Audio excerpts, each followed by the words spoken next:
What is up, guys? It's me, Zach Lee, and welcome to the day 19 recap of the 2017 NBA playoffs. And I just want to say, I want my money in advance, DeMar DeRozan. Alright, so to put it bluntly, the Toronto Raptors were bullied by LeBron James last night. Again, LeBron was just out there doing his thing, and not a single person on the Raptors could do anything about it. Of course though, LeBron is so dominant that unless you have Kawhi Leonard, you have no shot of guarding him one-on-one. If he drives to the lane, you're gonna need to send another man in order to prevent the easy bucket or the and one, dare him to shoot, and he's a much better knockdown shooter than when he first came into the league. But most dangerous of all is his playmaking ability. Guys whose careers seem to have been at an end go to whatever team LeBron is playing with, and all of a sudden, they are once again relevant due to LeBron making life so much easier for them and harder for the opponents. The Raptors lost last night, 125 to 103, and after the opening tip, they were really never in the game. I mean, LeBron James moved up even higher in the all-time scoring list. He doesn't have much more room to move up now, as he just passed Kareem Abdul Jabbar for number 2 on that list already. And he did it on an extremely efficient 39 points on 10 of 14 shooting from the field, 4 of 6 from deep. The worst thing was his free throw shooting, but still, he took and made more free throws than the entire Raptors team combined last night. LeBron was 15 of 21 from the stripe, while Toronto was 14 of 19. And it was after a performance like that that caused DeMar DeRozan and the rest of the Raptors to be really discouraged. They know they had to do something with LeBron, but they're out of ideas and are offering a cash reward to anyone that can help them. I mean, sometimes it's not even about LeBron. LeBron's going to be LeBron. We got to key out other guys. You know, we can't let Channing Frye go out there and get 20 points. We can't let other guys like that get going. You know, it's just, you know, you find somebody who stopped LeBron, you know, in these moments, and, you know, I give you $100. Look, this is the age-old question. How do you stop LeBron? And we all know the answer. You don't. Point blank period. It's not possible. The best you can hope to do is to slow him down. And to do that, like I said earlier, unless you have Kawhi Leonard on your team, you're gonna need at least 2 defenders, which is where his playmaking abilities come in. I mean, he was setting up Channing Frye and Iman Shumpert all night long. So yeah, offensively, you're not gonna stop Cleveland when LeBron is in playoff mode. It's just not possible. And normally I charge a bit more than $100 for this advice. I mean, is finally beating Cleveland only worth $100 to you, DeMar DeRozan? But for the sake of making this series interesting, I'm gonna do it anyways. You gotta be much more aggressive on the offensive end. Look, you can't stop LeBron offensively, so the only answer is to be more aggressive than the Cavs and make their defense beat you. I mean, look, if you are giving up more free throws to one guy than you are getting as a unit, you are not winning. The more aggressive team on offense is the one that will win a majority of the time. DeRozan, you can't go 2 of 11 from the field and only get to the free throw line 3 times and expect to beat the Cavs. It's just not possible. Even when your shot isn't falling, you gotta keep attacking the rim. Get yourself into a rhythm, because you and Lowry playing to the best of your abilities, and I mean the absolute best of your abilities, in the end is the only hope you have, and that still might not even guarantee you a win. So if you're not playing to the best of your abilities, there is no way that you are winning. I mean, yeah, yesterday Jonas and Corey were huge off the bench. They were the most aggressive players for you guys. Jonas having 23 and Corey with 22. And when they contribute like that, you know, that's great, but it's pointless. Jonas and Corey can't beat the Cavs. Cleveland wouldn't mind at all if both those guys averaged 30 in these series, because they know that stopping you and stopping Lowry is the key to winning. Any other guy on that roster can do whatever they want as long as they keep you two in check. And you're only making it easier for them by not being aggressive every second that you are in the game. That's all I got to say though. There is my advice that is well worth that $100. You can DM me at exactly on Instagram or Twitter, and we can set up a payment schedule.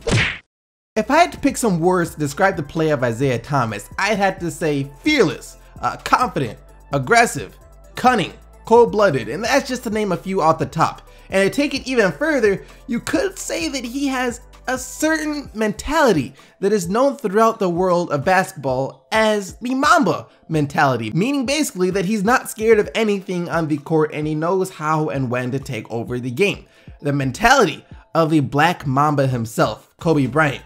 And it's no secret that Kobe and Isaiah are pretty close. I mean, Kobe tweeted out "Mighty IT" after Isaiah Thomas scored 53 points against the Washington Wizards in Game 2 of the conference semifinals. And he also responded to Matt Bonner on Twitter, who asked if Kobe would give Isaiah the nickname the Mini Mamba, saying that he does indeed have the Mamba mentality, but he's still gonna call him Mighty IT. But the connection goes much deeper than just talking about Isaiah Thomas on Twitter, as well as making a video about him for ESPN.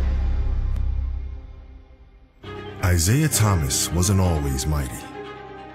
Before he was mighty, Isaiah was tiny. Kobe Bryant has actually been helping Isaiah Thomas prepare for the games for the past couple of weeks. He sends me a text before and after every game since the first round, so he definitely helps. And I mean, he just tells me what he sees and what I should be watching for in film. You said he taught you how he watched film. What are some of the things that he looks at differently? I'm not gonna tell you his secret. He wouldn't want me to do that. He's just mentally, he's on a different level than anybody I've ever met.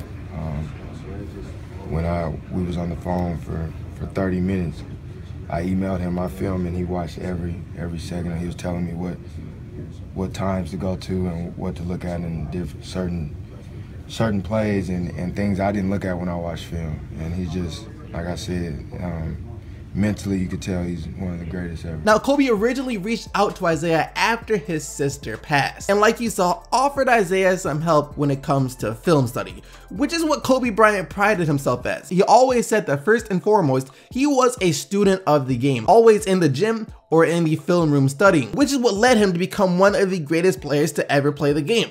And when the smartest kid in the entire school offers you to help study for the final exam, you don't say no. And of course, Isaiah Thomas didn't say no. And it's also worth noting that since Kobe reached out to Isaiah, the Celtics haven't lost a single game. I know it's not what you want to do, Kobe, but I'm just saying you will be one heck of an NBA coach. So once again, for now, what is it, like the 7th year in a row, the Los Angeles Clippers will be enjoying the rest of the playoffs from their couches. And as we all know, this will probably be the biggest summer for the Clippers in franchise history, as they have to make the decision if they want to move on from the core they have or to bring it back for a couple more runs, as Blake Griffin, CP3, and JJ Redick are all unrestricted free agents once July hits. One person that will for sure be back next year though is Doc Rivers. And he is very fond of the idea of having all those guys return as well, as he said yesterday when he was asked about if they would return or not that they deserve a chance to win. I don't know.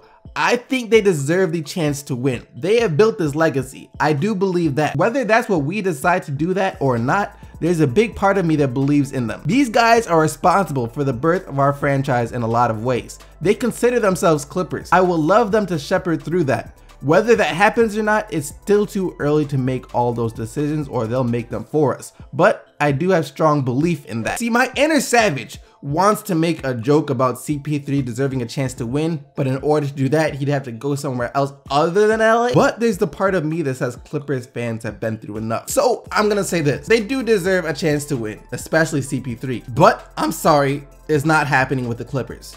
Go to San Antonio, CP3. Like, you don't understand, San Antonio needs you, Chris Paul. And believe it or not, you need them now more than ever. As yesterday in Game 2 against the Houston Rockets, the Spurs starting point guard Tony Parker went down with a leg injury that everyone who saw it could immediately tell that he most likely won't be stepping back onto the court for a long time, if at all. I mean, he is signed through next year, which will probably be his last year in the NBA, but just looking at that injury, he tried to walk it off and couldn't. It had to be carried off the court. You know, you immediately start thinking about either an ACL tear or just a completely broken leg. One or the other. No official word was released yet. All we have is the Spurs organization saying, quote, "It's not good." And when the Spurs say something's not good, it's really not good, which is unfortunate. Parker didn't have the best regular season, which led NBA fans to suspect that he could have been saving himself for the playoffs. And it appeared that was the case in the first round against Memphis, as he was playing really well. And now it's over, which is really sad. But some good news for Spurs fans though is even when it comes down to it, the Spurs are still one of the best in the business at taking care of business no matter who is on the court for them. And yesterday, After being blown out in the first game by Houston, they wanted to give the Rockets a taste of their own medicine in the fourth quarter, as they outscored H-Town 33-13 in the final period to get the 121-96 win. Kawhi Leonard led the way for San Antonio on offense as he scored 34 points as well as smothered James Harden on the defensive end. I mean, he gracefully allowed Harden to even make 3 of his 17 field goal attempts last night. Kawhi also had 7 rebounds and 8 assists. Parker had 18 points on 8 of 13 shooting before the injury. Yesterday, after Isaiah Thomas scored a career postseason high 53 points in Game 2 against the Washington Wizards, I asked you guys where you would rank that amongst NBA playoff performances that you have seen with your own 2 eyes.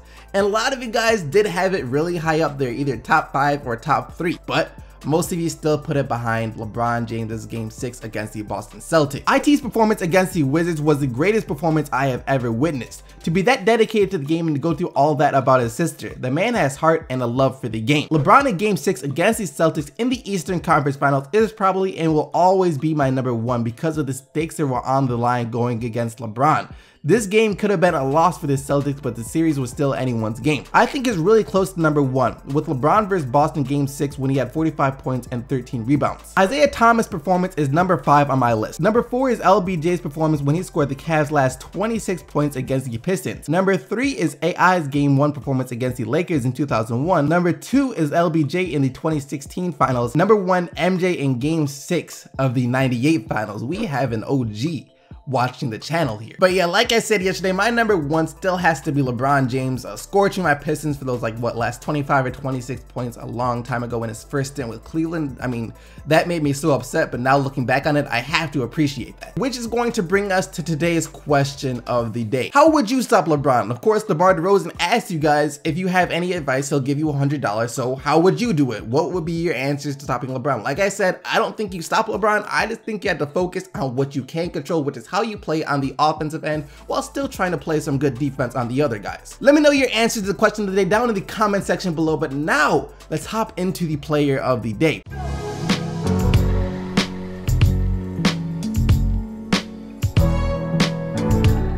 Yesterday, to no one's surprise, you guys selected Isaiah Thomas and his 53 points as your player of the day, even though for some reason 300 people still voted for Steph Curry. Anyways, here are today's nominees. You have LeBron James and his 39 points, 6 rebounds, and 4 assists, or Kawhi Leonard and his 34 points, 8 assists, and 7 rebounds. You can go vote for either LeBron or Kawhi by following the straw poll link down in the description box below. But other than that, thank you once again for watching the video. Hope you guys enjoyed it. If you did, don't forget to leave a like on it and subscribe for more daily NBA videos. And until tomorrow, keep getting the buckets, Team SDC, and I'm out of here. Peace!